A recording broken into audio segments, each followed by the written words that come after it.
జరగక ముందు 10 రోజుల క్రితము ఆ అబ్బాయే గోడ మీద తొంగి చూశాడు సార్. చూస్తే ఆ రోజు ఏంది తొంగి చూస్తున్నాడని చెప్పి ఈ గొడవ జరగలేదు. ఇంకా చూస్తే మా ఇల్లు మా ఇష్టం, మీరేంది చెప్పేది, ఉంటే ఉండని లేకపోతే వెళ్ళిపోండి ఇంటి నుంచి అని చెప్పి వాళ్ళమ్మ చాలా వరకు 11 దాకా రచ్చ చేసేసింది.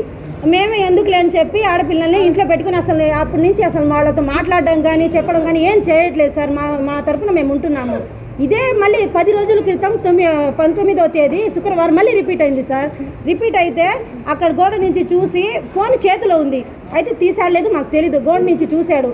చూసినప్పటికీ మేము పోయి చెప్పాము, ఏంది ఎందుకు చేస్తున్నా ఇదంతా అని చెప్తే, ఏంది మా ఇంట్లో నుంచి చూసాం, నువ్వేంది మాకు చెప్పేది అన్నాడు.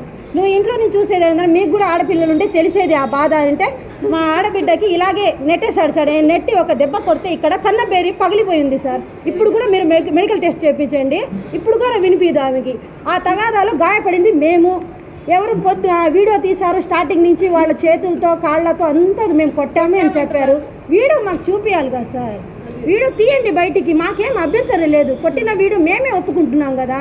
కొట్టినప్పుడు మీరు ఎలా డిస్ప్లేక్ చేస్తారు, వాళ్ళు మేము కొట్టాము వాళ్ళు గాయపడ్డారు అని సంగతి.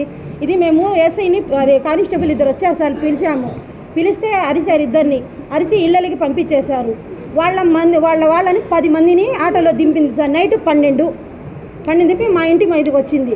ఏందిరా నువ్వు మళ్ళీ ఎట్ట చేస్తావు ఇట్ట చేస్తావు, మా వాళ్ళని మీరేంది కొట్టేదని చెప్పి వచ్చారు. మళ్ళీ మేము పోలీసు వాళ్ళకి ఫోన్ చేశాము. వాళ్ళు ఏందమ్మా మీరు ఎవరు వచ్చారు, మీ మీదకి వచ్చి కంప్లైంట్ ఇవ్వండి ఒకసారి అన్నారు. 12:30 ఆ టైంలో మేము పోయి కంప్లైంట్ ఇచ్చి వచ్చాము. ఇచ్చిన తర్వాత పొద్దున పోయి పెద్దవాళ్ళు పోయి ఇబ్రాహిము వాళ్ళు ఇద్దరికి సరిమరిగి చెప్పేసి, వద్దులమ్మ గొడవలు ఎందుకు, ఆడపిల్ల అది ఇది అని చెప్పేసి కొట్టేశారు సార్. కేసుని బాండ్ ఓవర్ చేసేసారు. చేసిన తర్వాత ఇద్దరిని రాజీ చేసి గమ్ముకున్న తర్వాత ఈ కవిత వైసీపీ అనే వైసీపీ తరఫున ఉండే ఆ అమ్మాయి కవితారెడ్డి, కేసరిపూడి కవితారెడ్డి మా వీధిలో ఉంది. ఆమె ఎంటర్ అయ్యి మీరెందుకు కేసు అలా చేస్తారు, గాయపడిన ఈ మహిళ అని చెప్పి రచ్చ చేసి 12-2 గంటల దాకా ఉండి మీరు ఎఫ్ఐఆర్ రాయాల్సింది ఆమె పేరు మీద అని చెప్పి అప్పటి నుంచి స్టార్ట్ అయ్యి మా పేరు ఈ పేర్లునే ఇట్ట పెట్టేసింది సార్. చేతులతో అట్ట కొట్టారని చెప్పి ఇదే సార్ జరిగిన విషయము. ఇది చాలా పెద్ద విషయం చేసేస్తున్నారు. గిరిజన మహిళ అంటున్నారు సార్. ఆమె గిరిజన మహిళ అని ఎవరు సార్ సర్టిఫికేట్ ఇచ్చింది? ఆమె గిరిజన మహిళ సార్. తెలీదా మీకు గిరిజన మహిళ అంటే? మేము కూడా న్యూస్లో చూపించాం కదా గిరిజన మహిళ అని చెప్పి. ఇంత ఫేక్ ఎందుకు చెప్తున్నారు? ఆమె ముస్లిమ్స్ మహిళ, షేక్ ఖైరునిసా. తెలీదు అందరికీ. ఓటు కార్డు ఎవరి పేరేముంది, ఆధార్ కార్డు ఎవరి పేరేముంది, అన్నీ ఎవరి పేరు ఉంది సార్? షేక్ ఖైరునిసా అని ఉంది. Aadhaar card sir, certificate, voter card అన్నీ ఉన్నాయి. గిరిజన మహిళ అని చెప్పి ఇంత ఇష్యూస్ దేనికి చేస్తున్నారు సార్? ఆడపిల్ల అంటున్నారు. సార్ వీళ్ళు ఆడపిల్లలు కాదా?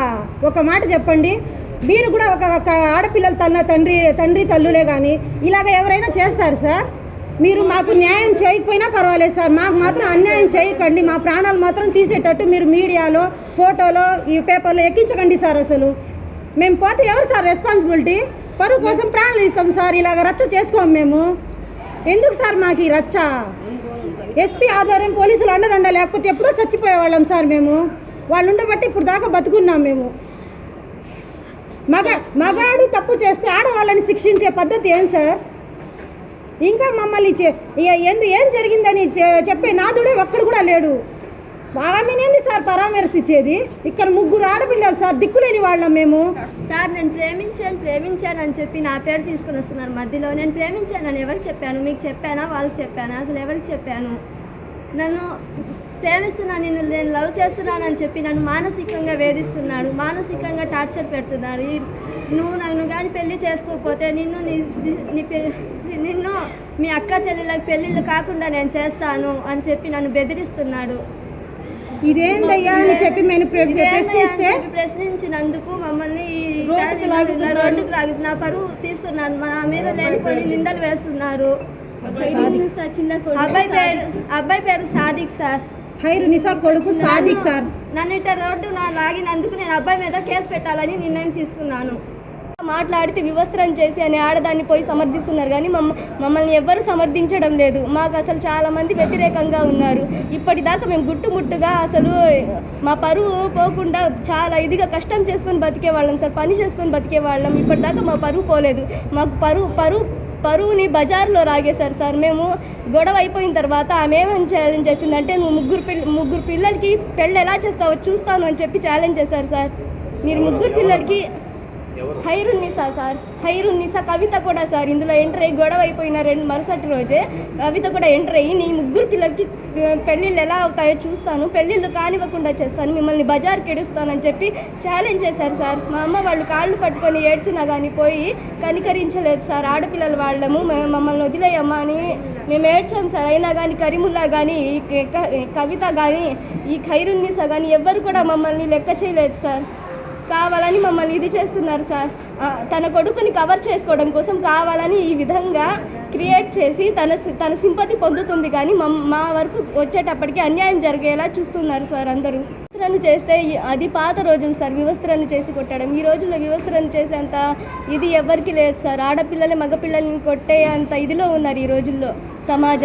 సమాజం చాలా మారిపోయింది సార్. ఎవరన్నా ఏదన్నా వచ్చి చెప్తే అది నిజాలు గ్రహించి మొత్తం తెలుసుకొని మాట్లాడాలి సార్. ఏదన్నా ఉందంటే విషయం జరిగిందంటే ఊరికనే ఎందుకు కొడతారు సార్ ఎవరైనా కానీ? ఏ ఆడపిల్లల తల్లిదండ్రులకి బాధ ఉండదు సార్. మీ పిల్లల జోలికి వచ్చి ఇలా చేస్తారు, మీరు ఊరుకుంటారా? ఆడపిల్లలు స్నానాలు చేస్తున్నప్పుడు ఫోటోలు తీయడం, అవి నెట్లో పెడతానని బెదిరించడం, ఇలా చేస్తే ఎవరన్నా ఊరుకుంటారా చెప్పండి సార్? మీకు కూడా ఆడపిల్లలు ఉన్నారు కదా, ఏ తల్లిదండ్రులు ఊరుకుంటారు సార్? మేము పెద్ద మనిషిగా మా వార్డు తరపు నుంచి కౌన్సిలర్ గారిని పిలిపించి మేము ఇన్వాల్వ్ చేస్తేనే ఆయన వచ్చి మాకు ఆడపిల్లలకు అండగా నిలబడ్డారు. అంతేగాని ఆవిడ చీర ఆయన వెళ్ళి లాగలేదు, అంతా చేయలేదు. వివస్త్రం చేసి కొట్టడం ఇదంతా ఫేక్ సార్. ఎవరో ఏదో వాళ్ళు కావాలని ఇదంతా చేస్తున్నారు సార్. ఆ విషయాన్ని పరిగణనలోకి తీసుకోండి సార్. పోలీసులు అందరూ పరిగణన ఆయన మాకు అండగా నిలిచారని చెప్పేసి కావాలని ఆయన మీద పగ తీర్చుకుంటున్నారు సార్ వాళ్ళు. లేకపోతే ఇద్దరి ఇళ్ళ విషయము రాజకీయంలో దేనికి వచ్చింది సార్? అసలు దేనికి వచ్చింది చెప్పండి? ఏ రాజకీయాలు ఏం చేశారని చెప్పి వచ్చింది? ఇబ్రాహీము మేము పెద్దవాళ్ళని చెప్పి మేము పోయి అడిగితే ఆయన వచ్చారు. ఆయన ఎందుకు సార్ అంతలానా లాగింది? అసలు ఇది పార్టీ తరపున కాదు కదా. ఆయన ఎందుకు మధ్యలో ఇంత ఇష్యూ చేసేస్తున్నారు? ఆయన ఏం చేశారు? ఇద్దరిని సర్దువణికి చేసి అక్కడ పోలీస్ స్టేషన్కి వెళ్ళి ఎందుకులేమ్మా ఆడబిడ్డ వాళ్ళకు బుద్ధి లేదు, మీకు బుద్ధి లేదు, ఎందుకులే అని చెప్పి గమ్ముగుండి ఇద్దరిని సర్ది చెప్పి మార్పించేశారు సార్. 2 కేసులు లేకుండా అలా చెప్పినందుకు ఆయన అంత ఇదిగా లాగేస్తారా? ఏం సార్ అసలు ఏం సార్ అసలు ఇది? సమాజం ఎటుపోతుందో అర్థం కావట్లేదు సార్. అసలు మనుషులేనా సార్ వీళ్ళంతా? అసలు న్యూస్లో పడేంత రచ్చ ఏం జరిగిందని సార్? ఆడవాళ్ళేనా ఎప్పుడైనా కానీ గాయపడేది? ఏం సార్ ఆమెను ఆడది, మేము ఆడవాళ్ళం కాదా?